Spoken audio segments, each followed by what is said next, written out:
Ball State football back on the winning track after a 31-21 victory over Buffalo this past weekend. Back here at the Venderly Football Complex, Connor Runyon with head coach Mike New. Coach, let's start with this. How about James Gilbert, 264 yards, really carried the load for you guys on Saturday? And James was awesome on Saturday. You know, I love the guy just because of the look in his eye, always has a smile on his face. He loves to play the game. He prepares hard every single week in practice. So couldn't happen to a better guy, and he's very humble. He'll be ready to go back to work and get ready to have another good week of practice. You look at James and his performance this weekend, and of course he did a lot of things well, but what's the next step for him as only a sophomore? I think just consistency. You know, James knows that each week is a new week. You only get one game at the end of the week, and you got to be at your best each and every week. Consistency is the mark of a great competitor and a great player, and if you want to be that and considered in that category, you have to bring it every week like that, and that's the one thing that he does is, you know, every week it's a new defense that we're facing. We have some scheme adjustments that we make each and every week, so he does a good job of making sure he knows that, and he takes care of his body. You know, he does a good job each and every week making sure he stays on top of his treatment, making sure he gets himself as healthy as possible so that when game time rolls around, he's ready to go. You mentioned the offensive line coach. The past 2 weeks we've seen a sophomore, Caden Booker, at right tackle filling in for Steve Bell. How impressed have you been with him over the past 2 weeks? Well, great job by that young man. You know, Caden has taken a lot of repetitions in training camp, a lot of repetitions in the offseason. Coach DeVan's done a great job in his development, but he made the most of it. When his opportunity presented itself, he seized the moment, played very well the last 2 weeks. It's exciting. You know, yes, we miss Steve Bell. Would love to have him back in the lineup, but it's exciting to see a young player step up like that. And, you know, the things you've seen in practice to get him to number 2 on the depth chart and a step away from playing, it's good to see him take advantage of that. Looking at the first half on Saturday, you guys go into the locker room down 14-7, and you were quoted as saying that you tried to stay calm at halftime and encourage your guys. Why did you feel that was the right philosophy? Well, you know, we get after them pretty good, you know, and obviously going in at halftime, it's easy when you go in with kind of a sour note like we did, having an interception there, not putting points on the board.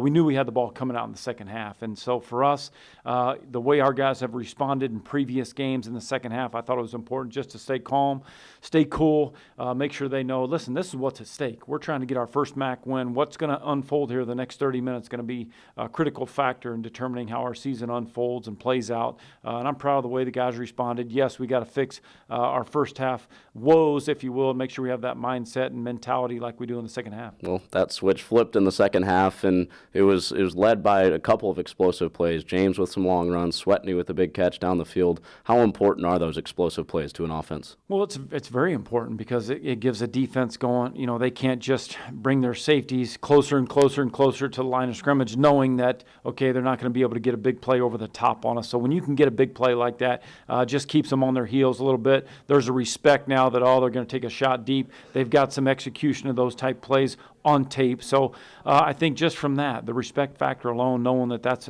part of our offensive package, and Swetney did a good job stepping up the other day. James obviously had 2 big runs, but it was our biggest game, if you will, in terms of average yards per catch, and we need to build on that and make sure we take advantage of those big plays when we have a chance to make them. With head coach Mike New here at the Venderly Football Complex after a 31-21 victory over Buffalo this weekend. Akron coming up at Schumann Stadium for homecoming this weekend. Coach, flipping over to the defensive side of the ball, there was a couple changes in the secondary. At cornerback specifically, no Josh Miller this week. David Moore stepped in. How did you feel he looked on? David did a nice job. I didn't mean to cut you off. He did a very nice job, though. They tried to challenge him with some big plays down the field. David had 4 pass breakups. I was proud of him. You know, in his first start a few weeks back against Northern Illinois, had a couple of big plays that were given up, but the most important thing at that position is having a short-term memory, playing with confidence.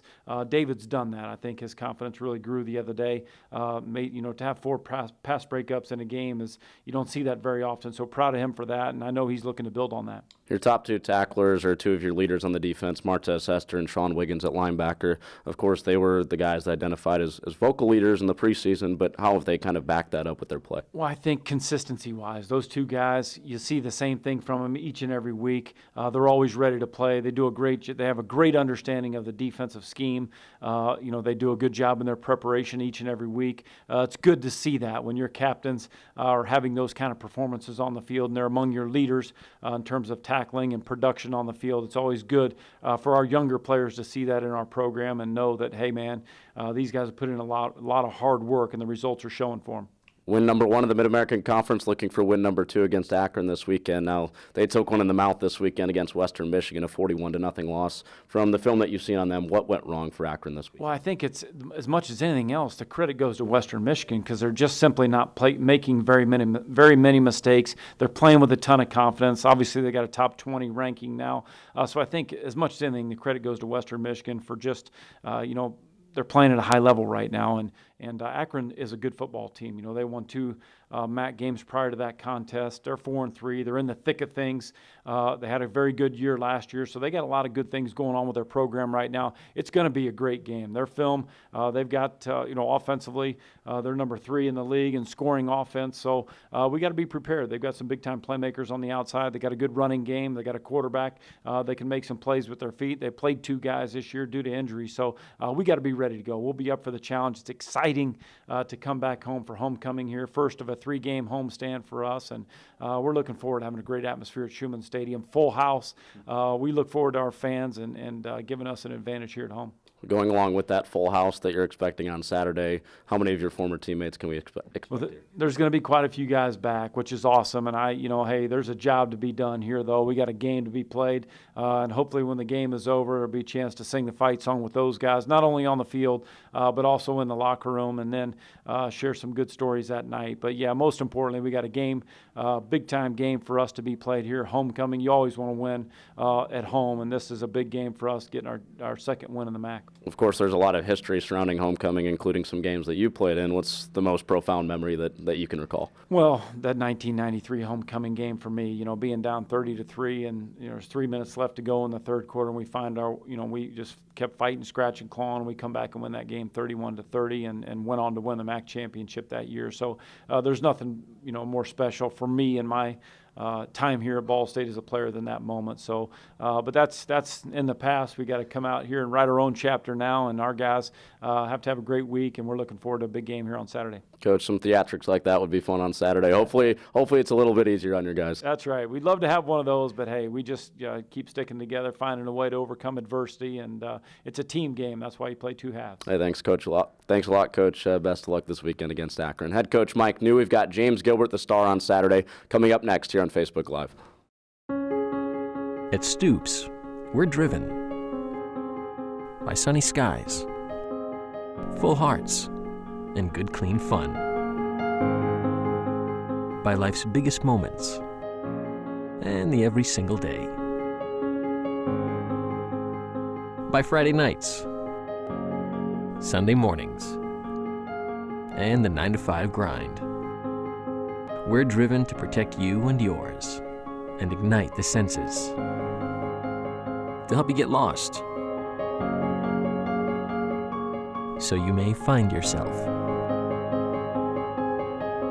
You see, it's the smile on your face, the look in your eye, when we realize that what we do today soon becomes your everyday.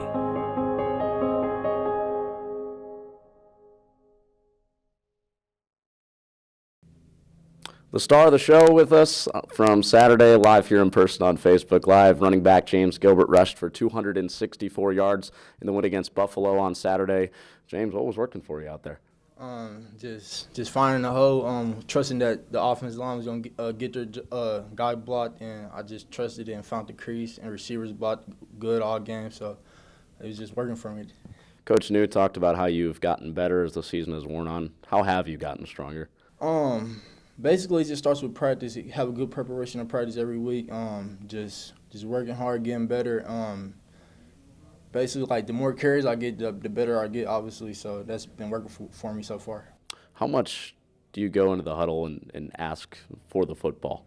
A couple times, like when you see me like break a long run, I get up jumping like excited, and like I just like want like it's like, coach, just give me the ball again. I'm feeling it. So stuff like that, I give them eye contact on the sideline. Mm-hmm. Coach said that a lot of the credit belongs to the offensive line, but of course they can't do it without you. But how has that offensive line progressed as the season has worn on? They progressed pretty good so far. Like, it's just getting a hat on each guy. Like, in the locker room, first half, like, we didn't play our best game of football. Coach Devan came, drawed on the board to say, like, when they come in this front, you're going to block this guy, zone to this guy, and because they did a lot of twists, like the defense nose, like, goes outside the defensive tackle, went to the A-gap, and my running back coach, Coach Lynch, just said, like, stay patient, we're going to stick to the run, and, like, we're going to get some big runs in the second half, which we did, so it worked out pretty good. Mm-hmm. How important is the chemistry with those guys up front? It's real good so far. It's just trusting, like, James, I got you, just run behind me. Like, when you get that type of stuff coming from your offensive lineman, it gives you confidence and make you keep going.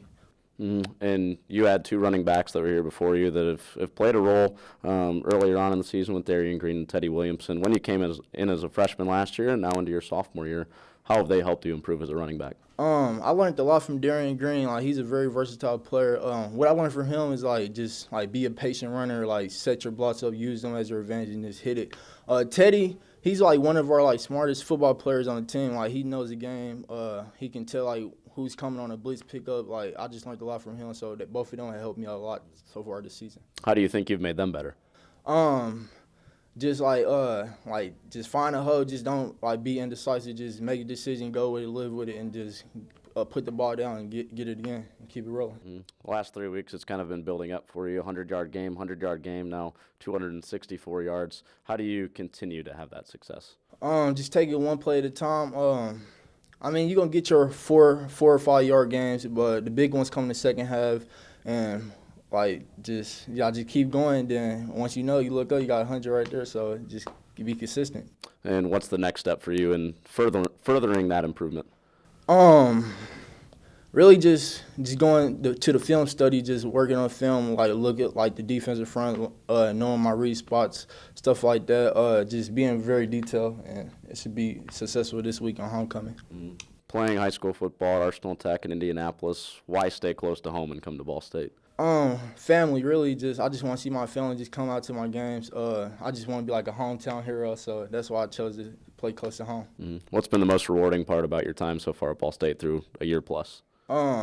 Just my first year, like, I got so much experience my freshman year. It's just, like, all I wanted to just get a feel for the game. Then, like, my sophomore year, I just, like, once I got a feel for it, like, I'm about to just dominate and do what I do. I know I can play at a high level, so I just been doing that so far. With all the homecoming festivities this week and a bunch of Ball State football alums coming back to watch you guys play, what are you most looking forward to about this week against Akron? I just want to, like, meet them guys, like, just share stories with them, like how it was when they played for homecoming, stuff like that. I just want to get a win for them and just sing the fight song. How often do you study other running backs, not necessarily within the Ball State program, but outside? I study a lot of running backs just to see, like, what they're good at, and, like, look at my game, look at their game, like, dang, he did this good. Maybe I can do that. It can help me out better. So I do stuff like that, look at stuff like that. Why can you guys beat Akron on Saturday? Why can't we?